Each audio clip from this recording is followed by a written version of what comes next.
Hi, how are you doing? Welcome back to Mad English TV. It's great to see you again. I wasn't sighing. I was just practicing pronouncing the letter H.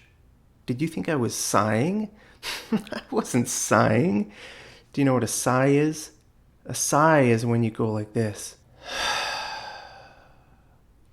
Okay, that's called a sigh. You might sigh because you're tired, or maybe you're frustrated. Okay, so that's called a sigh. But I wasn't sighing. I was practicing pronouncing the letter H. This is can be kind of a confusing letter for people because some words in English, the H makes a sound, and in other words, the H does not make a sound. For example, happy. Happy. Are you happy today? So, happy, right? You need to say the H sound there, right? If you don't say it, it sounds weird. Appy, appy. That's not a word, right? So you need to say happy. Another example is hour. Ooh, hour. There, you don't say it, right? There's H's there, but we don't say it. We don't say hour, hour. No, we say hour, hour. Okay, so you can see the difference. Sometimes for the H, we say it like happy, and sometimes we don't say it. Hour. So that can be a bit confusing, right? And this is difficult. This is really hard for a lot of people around the world. This is a very hard letter. Even though it's so easy, you say it every time you breathe. It's very hard for people to pronounce, especially like Spanish speakers, for example, or French speakers. If you have any friends who speak Spanish or French, you will know that it's a hard letter for them to pronounce when they speak English, right? For example, in Spanish, to say hi, you say hola, hola, or you don't say hola, hola. Now, if you're a Spanish speaker, you've probably heard English speakers say that hola because it kind of looks like the word hello in English, right? And in English, if we say hello or hi, we need to have that. You can't say hello or I. No, hi, hello. Okay, so this is confusing for a lot of people, but this is really important. Now, the reason this is important is because if a word is supposed to have the H pronounced, but you don't pronounce it, very often it becomes a different word, a completely different word. I'll give you an example, okay? Hot and ought, okay? So it's hot, man. Today is so hot. It's hot in here. Okay, there we need to pronounce the H. Hot, right? If we take the H away, then it's just ought. Ought. That's a completely different word in English, right? Hey, you ought to smash like. You ought to. Right? Ought means should. Thank you guys so much for always smashing like. Right? If you ought to do something, I ought to go to the gym. I ought to stop being lazy. I ought to go to the gym. Right? That means I should go to the gym. Right? So that's a different word. Right? Ought and hot. I mean, they're exactly the same. They sound exactly the same. One has the H and one doesn't. Okay, I'll give you another example here. Hopped and opt. Okay, if the bunny rabbit hopped into, I don't know, his house. Okay, the bunny rabbit hopped into his house. Okay, there we have the H. Now, if you take the H away, opt. That's a different word. Opt. Okay, do you know what opt means?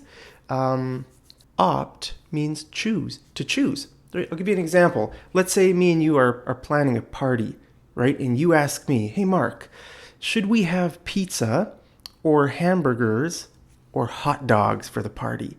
I might say, I would opt for hamburgers. Okay, I would opt. That means I choose hamburgers. Right? If it's up to me, I would choose hamburgers, right? Now, sometimes you might hear opt in and opt out. Okay, what do those words mean? To opt in to something and to opt out of something. Well, let's say you work for a company, right? And your company has a healthcare plan that is optional. Okay, if you want to join this healthcare plan, you can pay a little bit, extra. They'll just take it off your salary, right? Maybe they'll take $20 off your salary every month, or $50 or whatever. Okay, and then you have this healthcare plan for you and your family, maybe, right? Now it's optional, right? You can choose to opt in or opt out. Okay, so when you start working at the company, they'll give you a choice. They'll say, now, would you like to opt into our medical plan, or would you like to opt out of the plan? Okay, so you could say, you know what, I think I'll pass. I think I'll pass on the healthcare plan. I think I'll pass is a nice way to say no, right? I think I'll pass. I'll pass. Okay, so I'll opt out. So you opt out. That means you're choosing to not do the plan, to not participate in the healthcare plan, right? So that's an important word, opt in and opt out, especially with contracts, that kind of stuff. Very often you'll see that opt in or opt out. It's your choice. Okay. So you can see why this is a bit of a confusing sound, right? Because it's, some words have it and some words don't have it, and it changes the meaning of the word. It's not good if you're speaking to someone and there are misunderstandings, right? It's always good to have clear speech. That's why correct pronunciation is so important, because it leads to clear communication. If your pronunciation is a bit poor, then there can be kind of, misunderstandings, a lot of misunderstandings, right? So I'll give you a few more examples here of words, just so you can see how many words there are in English that are completely different words, whether we have the H or not, right? So look at this, heart and art. Okay, heart and art. Those are two different words, but they sound the same. One has the H, one doesn't have the H, right? So that's a very important sound. It changes the whole meaning, right? Or what about this? High and I. High and I. Hand and. Hit, it. Hill, ill. Hold, old. Haul, all. Wow, there's a lot of them, right? A lot of these words. And so if you cannot pronounce the H, well, that's a problem. That's actually a pretty big problem. And you should try to rectify that issue in your pronunciation. Okay, so to rectify something means to fix it. You should make that right so that it doesn't lead to misunderstandings. Now, most of the time, the meaning kind of is clear from the context of a situation, right? So very often it doesn't lead to misunderstandings, but it very easily could. I'll give you an example. Okay, so let's say you're giving me directions to your office. You could say, walk down the hall and to the left. Say you tell me that. Walk down the hall and my office is on the left. Okay, well, in that situation, I know you mean hall, right? Walk down the hall. You can't mean all. The sentence wouldn't make any sense. Let's try to pronounce these, okay? So copy me, follow me as we pronounce these words, just so you can practice. Okay, so join me in practicing. Let's first say the words without the H, and then let's add the H. Okay, are you ready? Here we go. Art, heart. I, high. And, hand. Ill means sick. Ill. Hope you're not ill today. Ill and hill, right? A hill is like a small mountain. Ill and hill. Old, hold. Right? Can you hear the difference? Right? It's these are completely different words. We're just kind of breathing a little bit before we pronounce the other word, right? It's like the only difference is that sound, right? So just try to make that sound for a split second before you start with the rest of the word. Okay, that's how you make these sounds. Okay, that's how you pronounce these words. So just a split second. Okay, a split second just means a short period of time. Okay, so all, haul, haul. Now, when I'm saying it slowly now, you can clearly hear it, right? But when we say it fast, we don't spend so much time on that H sound, but it's still there. Right? Can you hear it? Like all haul, all haul, all haul, old hold, ill hill, and hand, right? You can hear it. Let me know, can you hear it or not? Let me know down in the comments. Maybe you can't hear it, but try to listen for it, okay? Because it's there. I can clearly hear it, right? I, hi, art, heart. So it's so easy, but yet this is a sound that is very, very so hard for people to make. I don't know why. Just practice breathing. Like I said, you make this sound thousands of times every day. I think, how many times do people breathe every day? That's a good trivia question. Let me know, how many times do you breathe? How many breaths do you take every day? Probably more than 1,000, right? I don't know. Anyway, I just wrote something funny here. I was talking to a Spanish speaker a few days ago. And, if you ever talk to a Spanish speaker over text, they don't laugh with an H. Okay, they when they laugh, ha ha ha ha ha, they spell it with a J, because in Spanish that's what the J sound makes, right? Like RH. Ha ha ha. For us, it looks like ja ja ja. So it's always funny for me to to read or to be texting with Spanish speakers, because it looks like it's ja ja ja ja ja. That's how they're pronouncing it, right? But it's ha ha ha. But this Spanish speaker told me something interesting. She said, actually, they do use the other one with the H sometimes, but then it has a different meaning. It means the sound you make. How should I put this? When you're engaging in bedroom activities. Right? That's what she said. She said, so if it's a normal laughter, you spell it with a J. But if you spell it with an H in Spanish-speaking countries, that means something else. Okay? So I thought that was so interesting. I didn't know that.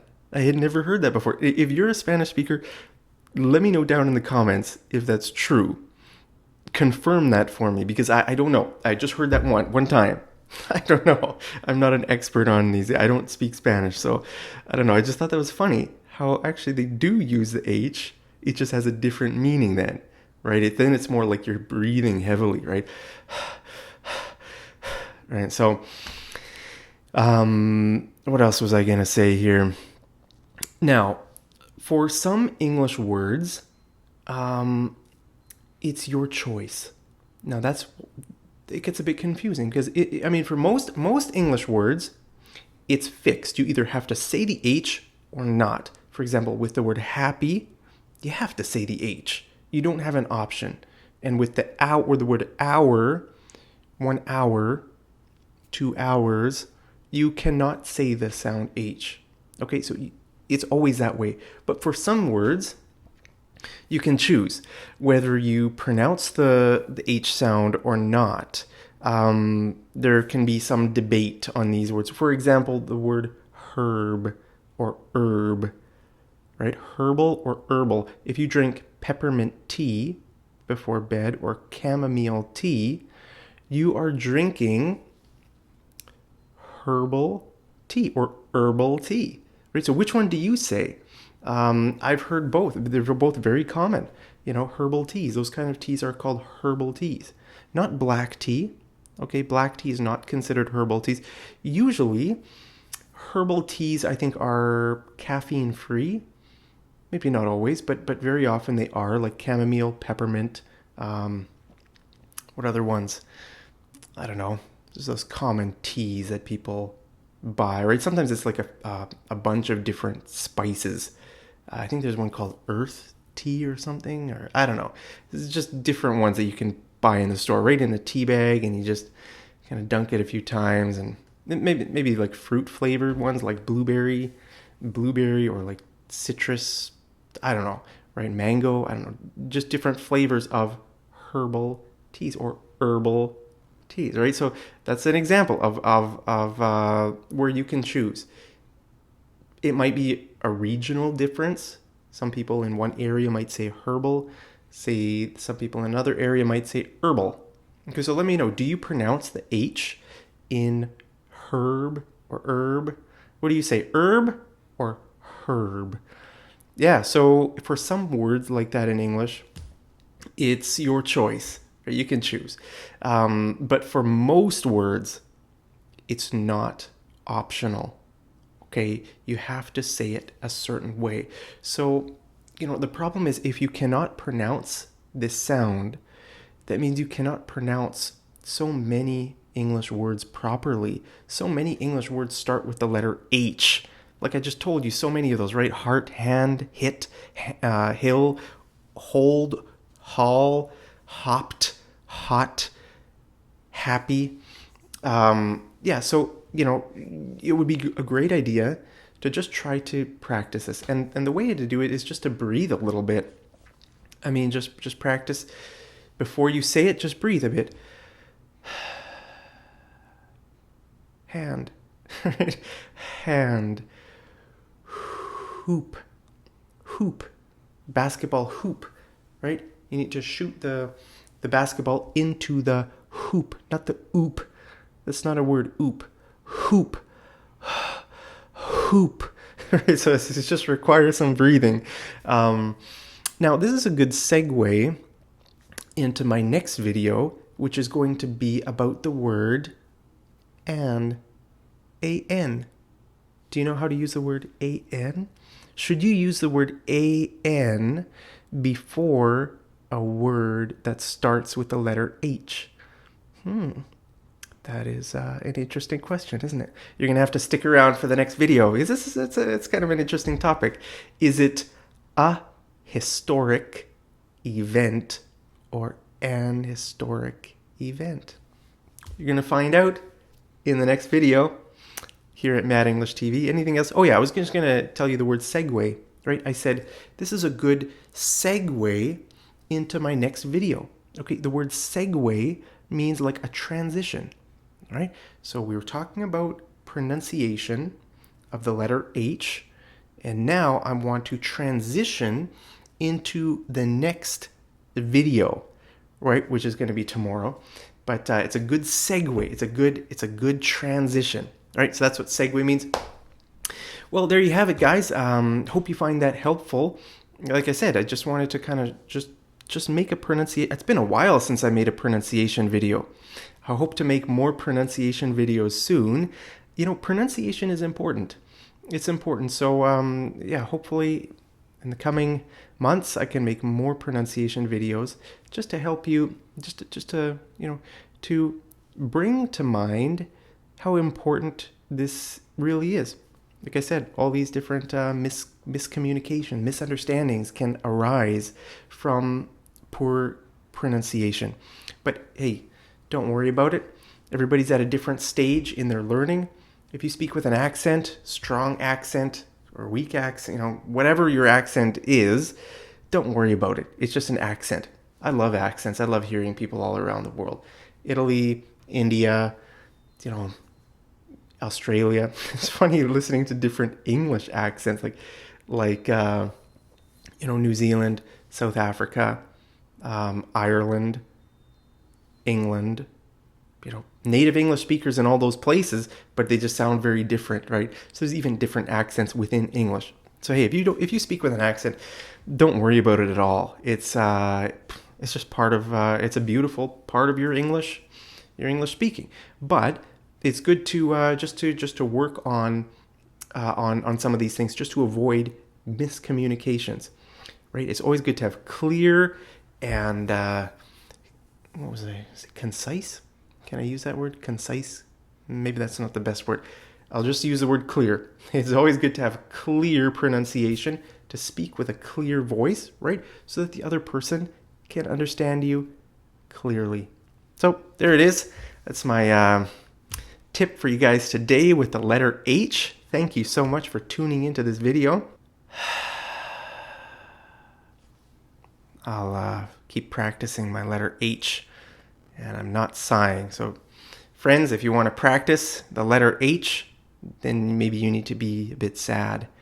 Next time you're sad or depressed or frustrated, just turn that into a practice session for pronouncing the letter H. Well, guys, I'm going to go hit the gym here. So thank you so much. I love you as always. And hey, I'll see you over in the next episode where we talk about the word an. So stick around for that. Have a great day, and I'll see you over in the next episode of Mad English TV. Take care.